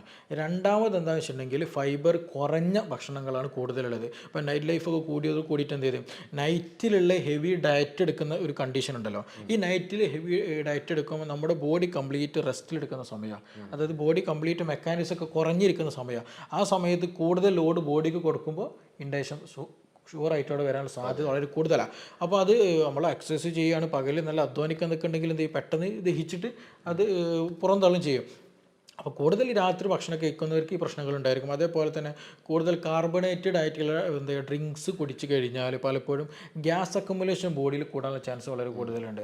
ബോഡിയിൽ എന്ത് ചെയ്യല്ല, നമ്മൾ ഒരു ടെൻഡൻസി ഉണ്ട്, ഭക്ഷണം കഴിച്ച് കഴിഞ്ഞാൽ എന്തെങ്കിലും ബിരിയാണി കഴിച്ചാലും മന്തി കഴിച്ചാലും എന്ത് ചെയ്യും, എന്തെങ്കിലും മറ്റെന്തെങ്കിലും ഡ്രിങ്ക്സുകൾ കഴിക്കും. അത് കുടിച്ച് കഴിഞ്ഞാൽ നല്ലൊരു എന്ത് ചെയ്യുക, ഗ്യാസ് പോകുമ്പോൾ നല്ലൊരു കംഫർട്ട് നമുക്ക് ഫീൽ ചെയ്യും. പക്ഷെ അത് മിക്ക കേസുകളും ചിലപ്പോൾ എന്ത് ചെയ്യുക, ഫുള്ള് പോകില്ല, കുറച്ച് ഗ്യാസ് എന്ത് ചെയ്യുക വയറ്റിലവിടെ നിൽക്കുകയും ചെയ്യും. അപ്പോൾ അത് കാരണമായിട്ട് പലപ്പോഴും പല അസ്വസ്ഥതകളുണ്ടാവും. അപ്പോൾ അത് നിർബന്ധമായിട്ട് ശ്രദ്ധിക്കണം. പിന്നെ ഫൈബേഴ്സ് ആവശ്യത്തിനനുസരിച്ചുള്ളത് ഭക്ഷണത്തിൽ ഉൾപ്പെടുത്തുക. അത്യാവശ്യം എന്ത് ചെയ്യണം, അധ്വാനിക്കണം. പകലിൽ സിറ്റിംഗ് ഉള്ളവരൊക്കെ ആണെന്നുണ്ടെങ്കിൽ എന്ത് ചെയ്യുക, എന്തെങ്കിലും വർക്കൗട്ടുകളും കാര്യങ്ങളൊക്കെ എൻഗേജ് ആവാൻ ശ്രദ്ധിക്കുക. അപ്പോൾ നമ്മൾ ഈ പറഞ്ഞ ഗട്ട് ഹെൽത്ത് ഒന്നുകൂടെ പ്രൊമോട്ട് ആവാനോ, ഗട്ട് മൂവ്മെൻറ്റ് ഉണ്ട്, പെരിസ്റ്റാൾട്ടിക് മൂവ്മെൻറ്റ് ഒന്നുകൂടെ എന്ത് ചെയ്യും, ഇമ്പ്രൂവ് ആക്കാനൊക്കെ അത് നന്നായിട്ട് ഹെൽപ്പ് ചെയ്യും. അപ്പോൾ അങ്ങനെയുള്ള കാര്യങ്ങൾ ശ്രദ്ധിക്കുക. അതേപോലെ വെള്ളം കൂടി വലിയൊരു ഫാക്ടറാണ് ഈ കേസത്തിൽ. പല ആളുകളെ കേസ് എടുത്ത് നോക്കുകയാണെന്നുണ്ടെങ്കിൽ വെള്ളം തീരെ കുടിക്കില്ല എന്നുള്ളതാണ്. അവർ നമ്മളെടുത്ത് വരുന്ന കേസുകളിൽ പറയും, ഡോക്ടറെ ഞങ്ങൾ വെള്ളം കുടിക്കുന്നുണ്ട്, പ്രശ്നമൊന്നുമില്ല എന്നൊക്കെ പറയും. അപ്പോൾ നമ്മൾ തിരിച്ച് ചോദിക്കുക, ഇന്ന് എത്ര ഗ്ലാസ് കുടിച്ചാൽ, ഇന്നലെ എത്ര ഗ്ലാസ് കുടിക്കുമ്പോൾ ചിലപ്പോൾ 4 ഗ്ലാസ് 5 ഗ്ലാസ് കണക്കുണ്ടാവുള്ളൂ. അപ്പോൾ ആക്ച്വലി ഒരു അഡൽട്ട് ഹ്യൂമൺ കുടിക്കേണ്ടത് ഒരു ആവറേജ് 2.5 മുതൽ 3 ലിറ്റർ വരെ വെള്ളം കുടിക്കണം. അപ്പോൾ ആ വെള്ളം കുടിയിൽ കുറവ് വന്നിട്ടുണ്ടെങ്കിലും എന്ത് ചെയ്യും, മലം ഉറച്ചു പോകും. കാരണം നമുക്കറിയാം ഇതൊരു കുടല, കുടൽ എന്നൊരു കുഴൽ പോലെയാണല്ലോ. അപ്പോൾ അതിൻ്റെ ഉള്ളിൽ ഒരു മലം പോകണമെന്നുണ്ടെങ്കിൽ എന്ത് ചെയ്യണം, അതിൻ്റെ ഒരു സ്മൂത്ത്നെസ് വേണം. സിമ്പിളായിട്ട് ഞാൻ മനസ്സിലാക്കാൻ ലാംഗ്വേജ് പറയാം കേട്ടോ. അതിൻ്റെ ഉള്ളിൽ ഒരു സ്മൂത്ത്നെസ് കിട്ടണമെന്നുണ്ടെങ്കിൽ വെള്ളം ഇമ്പോർട്ടൻ്റ് ആണ്. വെള്ളം കിട്ടുന്നില്ല എന്നുണ്ടെങ്കിൽ എന്ത് ചെയ്യും, ഡ്രൈനെസ് നന്നായിട്ട് വരും, നന്നായിട്ട് വയറ് ഉറച്ചു പോകും, ശോധന ശരിക്കും കിട്ടുകയില്ല. അപ്പോൾ അതെന്ത് ചെയ്യണം, വെള്ളം കൂടിയും നമ്മൾ കാര്യത്തിൽ നിർബന്ധം നോക്കാം. അപ്പോൾ ഓവറോൾ നമ്മുടെ ഹെൽത്ത് കംപ്ലീറ്റ് നോക്കണം. പിന്നെ അതേപോലെ തന്നെ സ്ട്രെസ്സ് വളരെ ഫാക്ടറാണ്. സ്ട്രെസ്സ് കൂടി കഴിഞ്ഞാൽ പറഞ്ഞ പോലെ ഗട്ട് ഹെൽത്തിന് ഇമ്പയർമെൻറ്റ് ഉണ്ടാകും. ഈ പറഞ്ഞതുപോലെയുള്ള കോൺസ്റ്റിപ്പേഷനോ അല്ലാന്നുണ്ടെങ്കിൽ മറ്റു പല ഇഷ്യൂസുകളും അതുമൂലം ഉണ്ടാകും. അപ്പോൾ നമ്മളിതൊരു എന്താ പറയുക, ശോധനം കുറവുണ്ട് എന്ന് മാത്രം പറഞ്ഞ് മാറ്റി വെക്കരുത്. ഇതിനോട് ഒരുപാട് റീസൺ കൊണ്ട് ഇത് ഉണ്ടാവുകയും ചെയ്യും, ഇത് കാരണമായി പല പ്രശ്നങ്ങൾ ഉണ്ടാവുകയും ചെയ്യും. അപ്പോൾ ഇതൊരു ഫാക്ടറാണ്, ഇതൊരു കാരണമാവും മാറും. അപ്പോൾ ആ കാരണത്തെ നമ്മൾ എന്ത് ചെയ്യണം, ഉന്മൂലനം ചെയ്യൽ വളരെ ഇമ്പോർട്ടൻ്റ് ആണ്. ചില ആളുകൾ ഫേസ് നമുക്ക് കണ്ടാൽ മനസ്സിലാകും, നല്ല ഡാർക്ക് ആയിട്ടുണ്ടാവും, കൂടുതൽ വെയിലത്തൊന്നും പോകുന്നുണ്ടാവില്ല, എക്സ്പോഷറൊന്നും ഉണ്ടായിരിക്കില്ല, പക്ഷേ എങ്കിൽ പോലും ചില ഫേസ് ഒരു ഷെയ്ഡ് പോലൊക്കെ പല ആളുകൾക്ക് ഉണ്ടാകും. അത് പലപ്പോഴും അവർ ഹിസ്റ്ററി എടുക്കുന്ന സമയത്ത് ഗ്യാസ്ട്രിക് ഇഷ്യൂസ് നന്നായിട്ട്, എസ്പെഷ്യലി ശോധന പ്രോപ്പർ ആയിരിക്കില്ല എന്നുള്ളതാണ്. അപ്പോൾ ശോധന ശരിയായ രീതിയിൽ പോയി നല്ല വെള്ളം കുടിച്ചാൽ അത് ഗ്രാജുവലും എല്ലാം ഓക്കെ ആയിട്ട് പലപ്പോഴും വരാറുള്ളതാണ്. അപ്പോൾ ഇതൊക്കെ നമ്മുടെ സൊസൈറ്റിയിൽ ഇന്ന് പല ആളുകൾക്കുള്ളതാണ്. അപ്പോൾ അതിന് റീസൺ എന്താണെന്നുള്ളത് ഫൈൻഡ് ഔട്ട് ചെയ്യുകയാണെങ്കിൽ 100% നമുക്ക് ആളുകൾ എന്തായാലും നിങ്ങൾക്ക് എന്താണ് ബുദ്ധിമുട്ട്, അത് പല രൂപത്തിലും വരും എന്നുള്ളത് പറഞ്ഞു. അപ്പൊ നിങ്ങൾക്ക് എന്താണ് ബുദ്ധിമുട്ട് എന്നുള്ളത് നിങ്ങൾ ആദ്യം തിരിച്ചറിയുക, എന്നിട്ട് അതിനനുസരിച്ചുള്ള ട്രീറ്റ്മെന്റ് എടുക്കുക. ഏതെങ്കിലും മരുന്നുകൾ വാങ്ങി കഴിക്കുന്ന സമയത്ത് അത് നിങ്ങളുടെ പ്രശ്നങ്ങൾ കൂട്ടാനുള്ള സാധ്യത ഉള്ളത്. അപ്പോൾ അത് പ്രത്യേകം ശ്രദ്ധിച്ചിട്ട് മാത്രം നിങ്ങൾ ആ കാര്യങ്ങളൊക്കെ ചെയ്യുക. പിന്നെ നമ്മുടെ ഡോക്ടറുടെ, സിറാജ് ഡോക്ടറുടെ കൺസൾട്ടേഷൻ വേണമെന്നുണ്ടെങ്കിൽ താഴെ കാണുന്ന നമ്പറിൽ കോൺടാക്ട് ചെയ്താൽ മതി. അതിൽ നിങ്ങൾക്ക് ഓൺലൈനായിട്ടും ഓഫ്ലൈനായിട്ടും ഒക്കെ നിങ്ങൾക്ക് അതിൻ്റെ കൺസൾട്ടേഷൻ എടുക്കാൻ പറ്റും. അത് ഡിപ്പെൻഡ്സ്, നിങ്ങൾ വിളിച്ച് ബുക്ക് ചെയ്തതിന് ശേഷം മാത്രം വരെ. ഓഫ്ലൈൻ ആണെങ്കിലും ഓൺലൈൻ ആണെങ്കിലും നല്ല തിരക്കുള്ള സമയങ്ങളാണെങ്കിൽ അത് നിങ്ങൾക്ക് വളരെ ബുദ്ധിമുട്ടാവുന്നത് കൊണ്ടാണ് നിങ്ങൾ ബുക്ക് ചെയ്തിട്ട് മാത്രം വരിക എന്നുള്ളത്. അപ്പോൾ ഇനി നമ്മൾ കടക്കാൻ പോകുന്നത്, ഇങ്ങനെ ഒരു ബുദ്ധിമുട്ടുള്ള ഒരാളുകൾക്ക്, ഇപ്പോൾ ഗ്യാസിൻ്റെ പ്രശ്നമുള്ള ആളാണെങ്കിൽ ആ ഗ്യാസ് ഒന്ന് റിലീഫ് ചെയ്യണം. നമുക്കൊന്ന് പെട്ടെന്നൊന്ന് ഭയങ്കര ബുദ്ധിമുട്ടാണ് ഈ രാത്രികളിലൊക്കെ ആണെങ്കിലും. പെട്ടെന്ന് ഒരു മരുന്നൊന്നും കഴിക്കാൻ താല്പര്യമില്ലാത്ത ഒരാളാണെങ്കിലും ഒക്കെ നമുക്ക് വീട്ടിൽ തന്നെ, നമ്മൾ അടുക്കളകളിൽ തന്നെ ഒരുപാട് കാര്യങ്ങൾക്ക് മെഡിസിൻ ഉണ്ട് എന്നുള്ളതാണ്. അപ്പം അതിന് നമുക്ക് എന്താണ് നമ്മൾ ഈ ഗ്യാസിന്റെ പ്രശ്നങ്ങൾ ചെയ്യാൻ പറ്റുക? ഈ ഗ്യാസ് എന്നുള്ള ടേം തന്നെ കൺഫ്യൂഷൻ ഉണ്ടാക്കുന്ന സംഗതിയാണ്. അതെന്താ വെച്ചാൽ 2 തരത്തിലുണ്ടാകും. ഞാൻ നേരത്തെ തുടക്കത്തിൽ പറഞ്ഞ ഹൈപ്പർ അസിഡിറ്റി കണ്ടീഷൻ ഉണ്ടാവും, ഹൈപ്പോ അസിഡിറ്റി കണ്ടീഷൻ ഉണ്ടാവും. ഇപ്പോൾ ചില ആളുകൾക്ക് ഈ നമ്മൾ പൊതുവെ പറയാറുണ്ടല്ലോ, വെളുത്തുള്ളി ചതച്ചരച്ച് കഴിച്ചാൽ അല്ലെങ്കിൽ ചുട്ട് കഴിച്ചാൽ ഗ്യാസിന് നല്ലതാണ്. ഇപ്പോൾ ഹൈപ്പർ അസിഡിറ്റി ഉള്ള ആളുകളൊക്കെ ആണെന്നുണ്ടെങ്കിൽ അസിഡിറ്റി നെഞ്ചരിച്ചിൽ നന്നായിട്ട് കൂടും, അവർക്കത് കഴിക്കാൻ പറ്റൂല. അപ്പോൾ നമ്മളിത് സെപ്പറേറ്റ് ആയിട്ട് എന്താ സംഗതി മനസ്സിലാക്കണം. അതാണ് ഞാൻ തുടക്കത്തിൽ തന്നെ ആ പേഷ്യൻറ്റിൻ്റെ കേസ് പറഞ്ഞപ്പോൾ അത് ഹൈപ്പോ അസിഡിറ്റി ആണ് ടേം എടുത്ത് പറയാൻ കാരണം റീസൺ അതാണ്. കാരണം ഇത് നമ്മളൊരു വയറ് ഗ്യാസ് എന്നുള്ളൊരു ടേമിൽ മാത്രം ഒതുക്കേണ്ട സംഗതിയല്ല. അപ്പോൾ ഹൈപ്പർ അസിഡിറ്റി ആണോ ഹൈപ്പോ അസിഡിറ്റി ആണോ നമ്മൾ മനസ്സിലാക്കണം. അപ്പോൾ നേരത്തെ പറഞ്ഞതുപോലെ ഹൈപ്പോ അസിഡിറ്റി ആണെന്നുണ്ടെങ്കിൽ ഗ്യാസ് വരുമ്പോൾ ഒരു ഖനം ഉണ്ടായിരിക്കും, വിശപ്പ് ഉണ്ടാവില്ല, ദഹനക്കേട് നന്നായിട്ടുണ്ടായിരിക്കും, ശോധന ചിലപ്പോൾ നന്നായിട്ട് തീരെ കിട്ടിയില്ല, പിന്നെ ഒരു എന്താ പറയുക, ഒരു ബ്ലോട്ടിങ് പോലൊക്കെ ഇങ്ങനെ ഉരുണ്ട് കയറുന്ന പോലൊക്കെ പലപ്പോഴും ഫീൽ ചെയ്യും. അത് ഒരു എന്താ പറയുക, പറഞ്ഞ പോലെ ഹൈപ്പോ അസിഡിറ്റിൻ്റെ അടയാളങ്ങളാണ്. അങ്ങനെയുള്ളവർക്ക് പറഞ്ഞ പോലെ വെളുത്തുള്ളി, അതുപോലെ ചുക്കിൻ്റെ വെള്ളം കുടിക്കുക, അതുപോലെ ഈ പറഞ്ഞതുപോലെ ചെറുനാരങ്ങയുടെ വെള്ളം കുടിക്കാനൊക്കെ നല്ലതാണ്. ചുക്ക് കാപ്പി ഉണ്ടാക്കി കുടിക്കണം നല്ലതാണ്. പിന്നെ ഇഞ്ചിയുടെ നീരും ചെറുനാരങ്ങ ചേർത്ത് കഴിക്കണമൊക്കെ നല്ലതാണ്.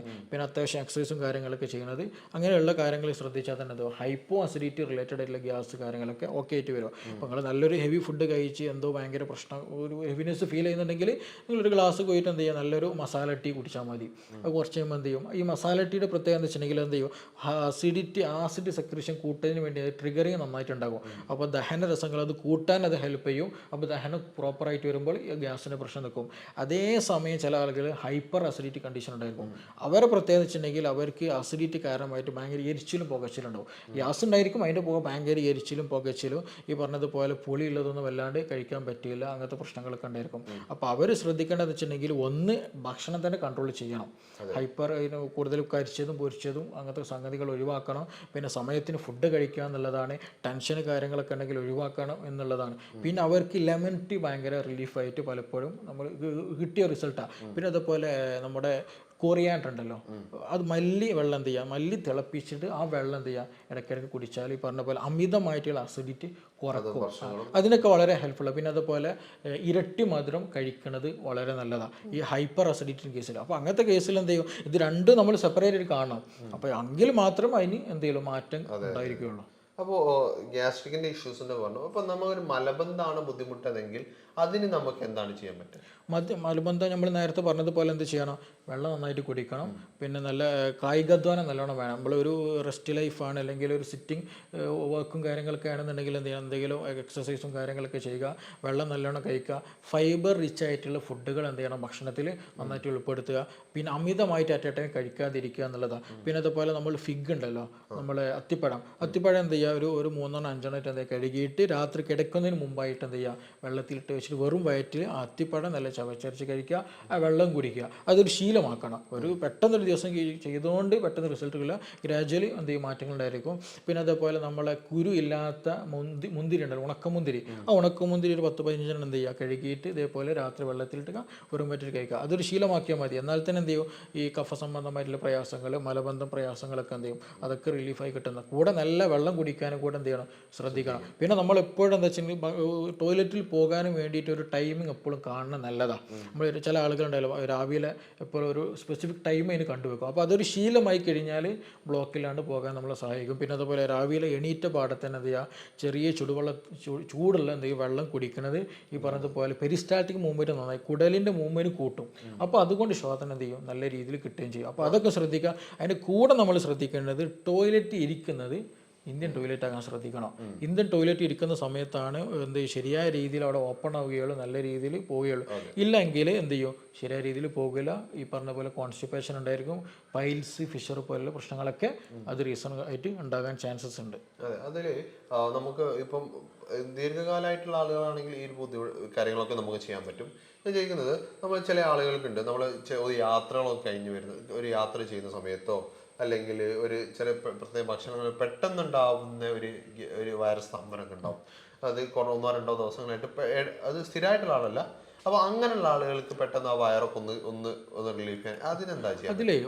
അതിലൊരു വിഷയത്തിലൊന്നുണ്ട്. അതായത് നമ്മൾ ചിലപ്പോൾ യാത്ര കഴിഞ്ഞാൽ അല്ലെങ്കിൽ ഒരു മീറ്റിങ്ങിന് പോവാണ്, അല്ലെങ്കിൽ വേറെ എവിടെയൊക്കെ എന്തോ ഒരു ആവശ്യത്തിന് പോകുന്ന സമയത്ത് ചിലപ്പോൾ 2-3 ദിവസം ഒരാഴ്ചയൊക്കെ ഉണ്ടാവും. ആ സമയത്ത് എന്ത് ചെയ്യുന്നുണ്ടാവില്ല, ടോയ്ലറ്റിൽ പോകുകയില്ല, ആൾക്കൊരു പ്രശ്നം ഉണ്ടാവില്ല. ആ പോയി യാത്രയൊക്കെ ചെയ്ത് നമ്മുടെ ഒരു വീട്ടിലേക്ക് എത്തുന്ന സമയത്തോടു കൂടി ടോയ്ലറ്റ് പോകാറുണ്ട്. അതൊരു ആക്ച്വലി ഒരു എന്താ പറയുക, മൈൻഡ് റിലേറ്റഡ് ആയിട്ട് വരുന്നൊരു സംഗതിയാണത്. അത് മൈൻഡിനെ നമ്മൾ കൺട്രോൾ ചെയ്താൽ തന്നെ എന്ത് ചെയ്യും, ആ വിഷയങ്ങളൊക്കെ അത് ഓക്കെ ആയിട്ട് പോകാം. പിന്നെ അക്യൂട്ടായിട്ട് ഈ പറഞ്ഞ പോലെ കോൺസ്റ്റിപ്പേഷനൊക്കെ വരികയാണെന്നുണ്ടെങ്കിൽ അതിൽ ശ്രദ്ധിക്കേണ്ടതെന്ന് വെച്ചിട്ടുണ്ടെങ്കിൽ, നമ്മൾ ഏതൊരു അസുഖം വരുമ്പോൾ ശ്രദ്ധിക്കേണ്ട കാര്യം തന്നെയാണ് അതിൽ ശ്രദ്ധിക്കേണ്ടതുള്ളത്. എന്തുകൊണ്ട് എനിക്ക് കോൺസ്റ്റിപ്പേഷൻ വന്ന് നോക്കണം. അപ്പോൾ ചിലപ്പോൾ തലേ ദിവസം എന്തെങ്കിലും കൂടുതൽ അമിതമായിട്ട് എന്തെങ്കിലും ഭക്ഷണം കഴിച്ചിട്ടുണ്ടായിരിക്കും, അല്ലെങ്കിൽ നമുക്ക് ശരിയായ രീതിയിൽ വേവിക്കാത്ത ഭക്ഷണം കഴിച്ചിട്ടുണ്ടായിരിക്കും. അപ്പോൾ അങ്ങനെ എന്തെങ്കിലും ഒരു ഫാക്ടർ ഉണ്ടായിരിക്കും. അപ്പോൾ ചിലപ്പോൾ നമ്മൾ അന്നും അധ്വാനിക്കുന്ന ആളായിരിക്കും, ചിലപ്പോൾ 1-2 ദിവസമായിട്ട് അധ്വാനം കുറവായിരിക്കും. അപ്പോൾ അതുകൊണ്ടായിരിക്കും ഇൻഡൈജഷൻ അല്ലെങ്കിൽ മലബന്ധം ഉണ്ടായിരിക്കും. അപ്പോൾ ആരും മനസ്സിലായി. പക്ഷെ ഞാൻ ചോദിക്കുന്നത്, നമുക്ക് പെട്ടെന്ന് നമ്മളെ വയറൊന്ന് ക്ലീൻ ചെയ്യാം എന്നുള്ളൊരു പ്രോസസ്സ് ഉണ്ടല്ലോ, അതിന് നമുക്ക് എന്താണ് ചെയ്യാൻ പറ്റുക? അതിന് സ്പെസിഫിക് ആയിട്ട് നമുക്കിപ്പോൾ ശ്രദ്ധിക്കേണ്ടത് ഈ ഒരു കാര്യങ്ങളൊക്കെ തന്നെയാണ്.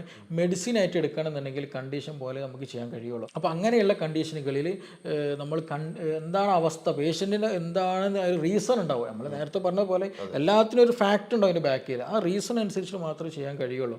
എല്ലാന്നുണ്ടെങ്കിൽ നമ്മൾ നേരത്തെ പറഞ്ഞതുപോലെ എന്ത് ചെയ്യും, അതില്ലാണ്ട് പിന്നെ ശ്വാസന കിട്ടില്ല എന്നുള്ളൊരു അവസ്ഥയിലായിരിക്കും ഉണ്ടാവില്ല. അപ്പോൾ പൊതുവേ നമ്മൾ എടുക്കുന്ന സനാമക്കി പോലെയുള്ള പല മെഡിസിൻസുകളൊക്കെ ഉണ്ട്, പബ്ലിക്കിൽ അവൈലബിൾ ആണ്. പക്ഷെ അത് എടുത്തു കഴിഞ്ഞാൽ ചില ആൾക്ക് എന്ത് ചെയ്യണം, അതിന് വേണ്ടി വരും.